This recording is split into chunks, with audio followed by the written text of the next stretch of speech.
मेरे प्यारे प्यारे बच्चों, आज के वीडियो में हम पिछले वीडियो को आगे बढ़ाते हुए आज के टॉपिक की शुरुआत करेंगे। पिछले वीडियो में हमने आपका अध्याय 6 का प्रश्नावली 3 है, उसका हमने 3 सवाल तक पूरा कंप्लीट कर चुके हैं। आज के इस वीडियो में चौथे सवाल से शुरुआत करेंगे। तो आइए बिना देर के वीडियो को फुल बेसिक, फुल एनर्जी और फुल कंसेप्ट के साथ वीडियो को शुरू। देखिए, हमने पिछले वीडियो में ये सूत्र पढ़ रखे हैं। अगर पिछली वीडियो मेरी नहीं देखे हैं आप लोग तो प्लीज प्लेलिस्ट में जाकर के पिछली वीडियो देख लें, ताकि ये टॉपिक आपके लिए बेहद आसान हो जाए। हमने 2 सूत्रों का चर्चा किया था पिछले वीडियो में। रेखा की प्रवणता m बराबर हमारा होता था y2 माइनस y1 बटे x2 माइनस x1, और रेखा का समीकरण जो होता है y बराबर mx प्लस c होता है। तो अब आइए देखते हैं सवाल नंबर 4। सवाल नंबर 4 है कि एक रेखा बिंदु 3, 7 व 6, 8 से होकर जाती है, तो रेखा की प्रवणता m का मान आपको ज्ञात करना है। बिंदु आपका कितना दिया है? बिंदु आपका दिया है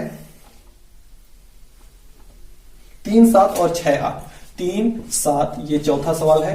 3, 7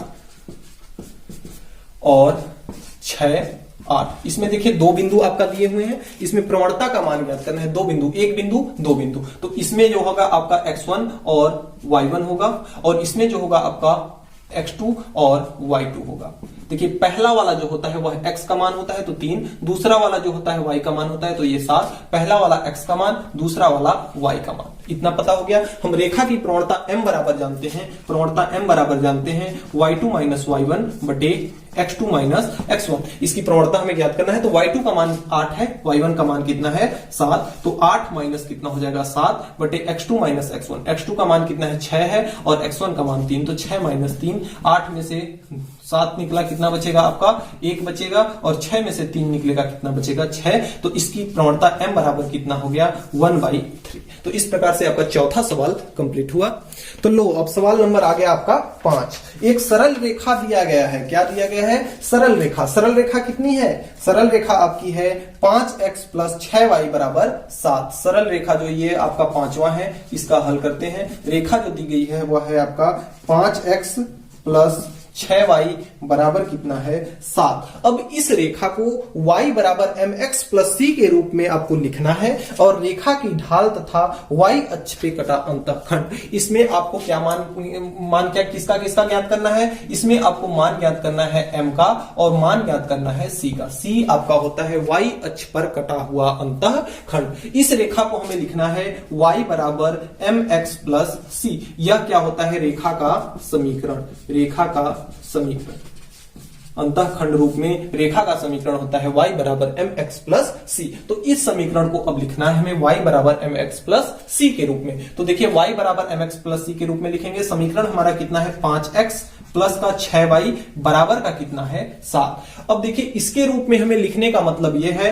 कि इस साइड में हमें केवल y चाहिए, इस साइड में चाहे कुछ भी हो जाए, यानी कि mx प्लस c इसी रूप में हमें दिखाना है। तो इस तरफ हमें लेफ्ट हैंड साइड में क्या चाहिए? y चाहिए। तो इस पद को हम इधर भेज देते हैं। तो ये हो जाएगा आपका 6y बराबर का 5x इधर जाएगा तो हो जाएगा माइनस का 5x, प्लस है, बॉर्डर पार जाके माइनस हो जाएगा, और प्लस का यहां कितना है? 7। अब हमें 6 नहीं चाहिए y के साथ, क्योंकि y के साथ केवल y चाहिए। तो यहां पे 6 नहीं चाहिए, तो y के साथ 6 किसमें है? गुणा में। जब इस साइड में भेजेंगे तो किसमें हो जाएगा? भाग में। अब भाग में जाएगा तो 1 के साथ भाग नहीं करेगा, ये दोनों के साथ भाग करेगा। 5x प्लस 7 इन दोनों के साथ किसमें हो जाएगा? भाग में। तो अब इसका मतलब देखिए क्या होगा? y बराबर, इसको हम लिख सकते हैं 5x बटे 6, और प्लस का चिन्ह है तो प्लस का चिन्ह 7 बटा 6। तो अब इस समीकरण को अगर देखा जाए तो क्या इसके रूप में हो गया है?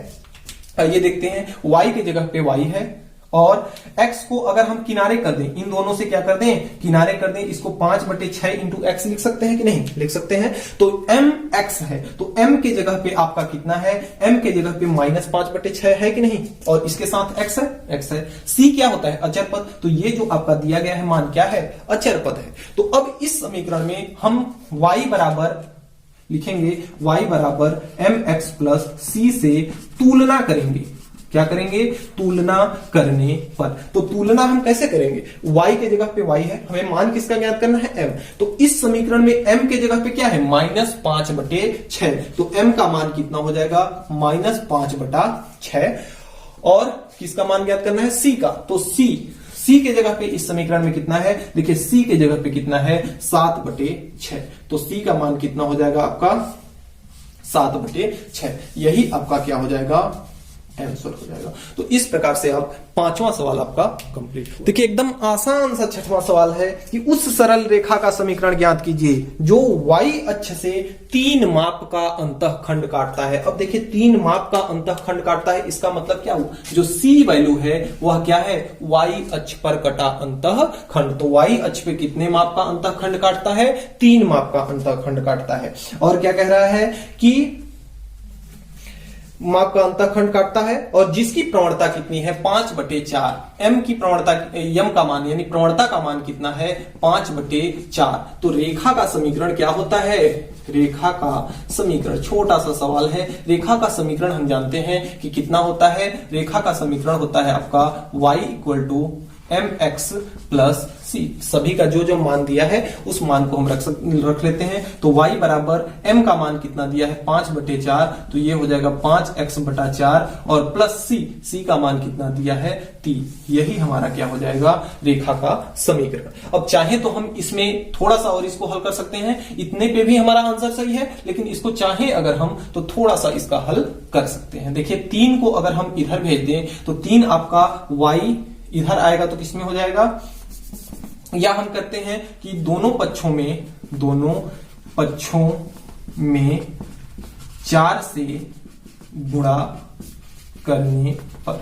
अब देखिए 4 से ही गुणा हम क्यों कर रहे हैं, 4 से गुणा हम इसलिए कर रहे हैं कि नीचे में कितना है 4। अगर हम 4 से गुणा कर देंगे तो ऊपर में यहां 4 आ जाएगा और 4 से 4 क्या हो जाएगा, कट जाएगा। लेकिन केवल हम इसी के साथ नहीं करेंगे, जब हम करेंगे तो इसके भी साथ करेंगे, इसके भी साथ करेंगे, इसके भी साथ करेंगे। घर में 3 भाई हैं तो आपके मम्मी पापा अगर एक भाई को ड्रेस लेकर के आएंगे तो दूसरा तो रूठ जाएगा ना, दूसरा और तीसरा। तो इसलिए जब भी हम ड्रेस लाएंगे तो कितना लाएंगे, 3 लाएंगे। अगर 3 भाई हैं तो यहाँ 3 लोग हैं, तो इसलिए जो भी हम बदलाव करेंगे क्या करेंगे, तीनों के साथ करेंगे। तो 4 का गुणा इसमें करेंगे तो ये हो जाएगा 4y बराबर ये हो जाएगा 5x × 4 का गुणा इसमें भी होगा बटे कितना हो जाएगा 4 प्लस 3 में 4 का गुणा होगा तो 4 की कितना हो जाएगा 12। अब देखिए इस 4 से इस 4 को हम काट सकते हैं, तो ये आपका हो जाएगा 4y बराबर 5x प्लस का कितना 12। अब चाहे तो 4y को इधर भी हम ले जा सकते हैं, तो 5x 4y इधर आएगा तो माइनस का हो जाएगा, माइनस का 4y और प्लस का कितना हो जाएगा 12। तो यहां क्या बचा, यहां कितना बचा, 0 बचा। तो यही आपका हो गया रेखा का समीकरण, यही आपका आंसर हुआ। तो इस प्रकार से आपका छठवां सवाल कंप्लीट। तो अगले क्रम में जो आपका 7वां सवाल है वह है y अक्ष के समांतर रेखा की प्रवणता ज्ञात कीजिए। तो देखिए इस सवाल को हम नहीं बताने वाले हैं, अभी हमने इसके पिछले वीडियो में जो हमने प्रश्न संख्या 1 में जो चर्चा किए हैं उसी में आपका है कि y अक्ष पे जब समांतर कोई रेखा समांतर होती है तो उसकी प्रवणता जो होती है यानी 90 डिग्री पे जो कभी रेखा होती है तो उसकी प्रवणता कितनी होती है, अनंत। अगर आपने पिछली वीडियो मेरी नहीं देखी है तो प्ले लिस्ट में जाकर के पिछली वीडियो देख लीजिए।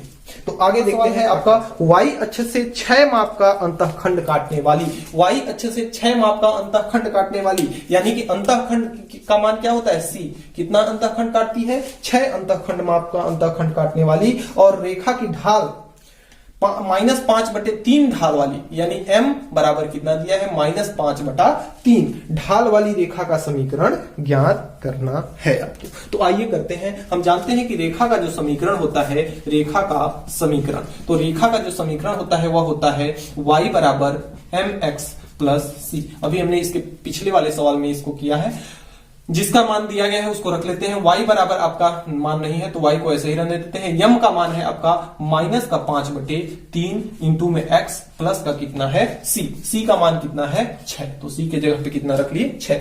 अब इसके नीचे वाले बटे को हटाना है, जैसे हमने पिछले किया था 4 था तो हमने 4 का गुणा कराया था, अब यहाँ कितना है 3 है। तो दोनों पक्षों में ऐसा नहीं है कि एक के साथ हम करेंगे, क्योंकि तीन भाई है तो तीनों के लिए हमें ड्रेस लाना होगा। तो दोनों पक्षों में 3 का क्या करा देंगे, गुणा, क्योंकि गुणा करा देंगे तो हमारा क्या हो जाएगा, गुणा करा देंगे तो ये नीचे वाला 3 कट जाएगा। 3 में y का गुणा होगा तो 3y बराबर यह है आपका -5x और इंटू में इसका 3 का गुणा हो जाएगा तो बटे 3 और प्लस 6 में 3 का गुणा होगा तो 6 त्रिक कितना हो जाएगा 18। अब देखिए इस 3 से 3 कट जाएगा, ये बचेगा आपका 3y यहां कितना बचा, माइनस का 5x और प्लस का कितना हुआ 18।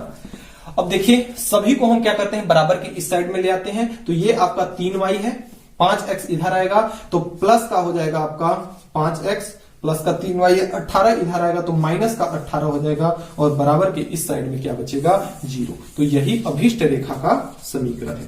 तो अभीष्ट रेखा का समीकरण, अभीष्ट रेखा का समीकरण यानी दी गई रेखा का समीकरण कितना है, 5x प्लस 3y माइनस 18 बराबर 0। तो इस प्रकार से आपका 8वां सवाल कंप्लीट होता है। आइए देखते हैं सवाल। तो सवाल नंबर 9 है आपका कि उस रेखा का समीकरण ज्ञात कीजिए जिसकी प्रवणता का मान कितना दिया है, m का मान आपका दिया है 7/3 और एक बिंदु दिया है। देखिए क्या दिया है, बिंदु कितना है आपका 6 और 0 है। बिंदु कितना है, 6 और 0 है। अब देखिए रेखा की प्रवणता m बराबर होता है आपका होता है y2 माइनस y1 बटे x2 माइनस x1। लेकिन हमें इसमें 2 बिंदु चाहिए होता है और इसमें कितना बिंदु दिया है, केवल एक बिंदु है। तो इसके लिए एक बिंदु हम मान लेते हैं कि माना दूसरा बिंदु जो है, दूसरा बिंदु हम मान लेते हैं x और y है। दूसरा बिंदु क्या मान लिए हम, x और y। तो देखिए 2 बिंदु अब हमारे पास हो गया। यह बिंदु जो होगा वह आपका x1 और y1 होगा। तो x1 का मान 6 और y1 का मान 0। ये जो बिंदु होगा आपका x2 और y2 होगा। तो x2 का मान x और y2 का मान कितना है, y। अब इसी को हम क्या करते हैं, इस सूत्र में रख देते हैं। m का मान हमें दिया है 7/3। अब देखिए y2 कितना है, y है। तो y2 की जगह पे हम कितना रख लिए, y। y1 का मान कितना है 0, तो माइनस का 0। x2 का मान कितना है x और इसका मान कितना है 6। अब इसका हम तिर्यक गुणा कराते हैं। सबसे पहले इसको थोड़ा सा हल कर लेते हैं। 7/3 है, y में से 0 निकलेगा तो y बटे x माइनस कितना हो जाएगा 6। तिर्यक गुणा कराएंगे, इसका गुणा इसके साथ, इसका गुणा इसके साथ। तो देखते हैं 7 का गुणा इसमें कराएंगे तो x माइनस 6 हो जाएगा। 3 का गुणा उसमें कराएंगे तो ये कितना हो जाएगा आपका 3y। तो 7 में x का गुणा होगा तो ये हो जाएगा आपका 7x माइनस 6 सते कितना होता है 42 बराबर का कितना हो जाएगा 3y। 3y को इधर लेके आएंगे, प्लस का है माइनस का हो जाएगा। तो ये है आपका 7x, इधर आया तो माइनस का 3y और माइनस का है यह आपका 42 बराबर कितना हो जाएगा 0। तो यही आपका रेखा का समीकरण है, रेखा का समीकरण। इस प्रकार से आपका 9वां सवाल कंप्लीट होता है।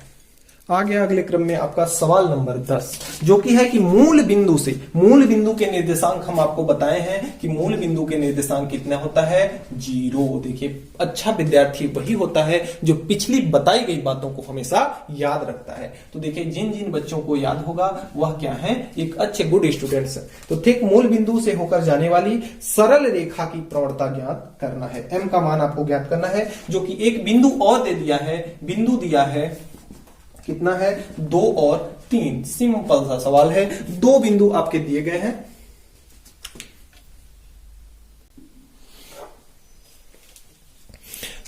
तो 2 बिंदु आपके दिए गए हैं। इसका अगर पहला बिंदु देखा जाए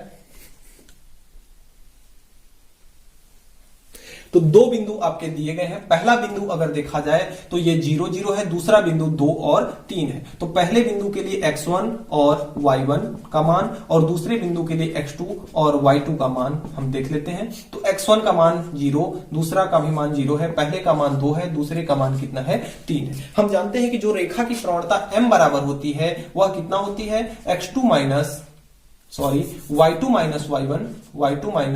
y1 बटा x2 माइनस x1। तो इस आधार पर अगर हम देखें तो m का मान y2 का मान कितना 3 माइनस 0 बटे x2 का मान 2, तो ये 2 माइनस 0। तो m का मान जो हो गया आपका आया 3/2। तो इस प्रकार से हमारा यह हो गया रेखा का ढाल यानी प्रवणता हमें ज्ञात करना था। तो इस प्रकार से हमारा 10वां सवाल कंप्लीट होता है। तो प्यारे बच्चों आज के वीडियो में इतना ही। हमें उम्मीद है कि आज हमने जो भी पढ़ लिया आपको अच्छे से समझ में आया होगा। अगर फिर भी आपको किसी भी प्रकार का कोई डाउट है तो आप नीचे कमेंट बॉक्स में कमेंट करके जरूर बताएंगे। हाँ, और आप चैनल पे अगर नए हैं तो वीडियो आपको अगर पसंद आई हो, अगर वीडियो में जो पढ़ाया गया वह समझ में आया हो तो चैनल को सब्सक्राइब करके बेल आइकन को जरूर प्रेस कर लें, क्योंकि मैं आपके लिए इस तरह की वीडियो हमेशा लेकर के आता रहता हूं। तो मिलते हैं अगली क्लास में, तब तक के लिए गुड बाय।